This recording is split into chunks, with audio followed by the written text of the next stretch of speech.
ఆంధ్రప్రదేశ్ రాష్ట్రంలో ప్రస్తుతం సింగయ్య మృతి కేసు చుట్టే రాజకీయాలు తిరుగుతున్నాయి. జగన్మోహన్ రెడ్డి సత్తెనపల్లి పర్యటన నేపథ్యంలో కాన్వాయ్ కింద పడి సింగయ్య మరణించినట్లు వీడియో వైరల్ అయింది. ఈ తరుణంలోనే జగన్మోహన్ రెడ్డి డ్రైవర్ అలాగే ఆయన ఇతర వైసీపీ నేతలపై కేసు కూడా నమోదు చేశారు పోలీసులు.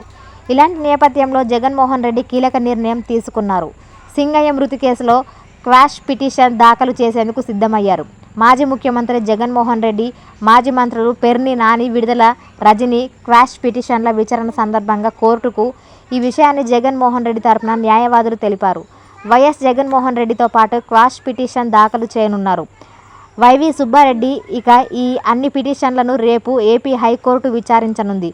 ఇది ఇలా ఉండగా సింగయ్య మృతి కేసులో ఏటూగా జగన్మోహన్ రెడ్డి ఉన్నారు అంటూ ఇప్పటికే ఈ కేసులో Jaganmohan Reddy car driver arrest అయ్యాడు. ఆయన బుల్లెట్ ప్రూఫ్ కారు కూడా సీజ్ చేశారు. ఆయన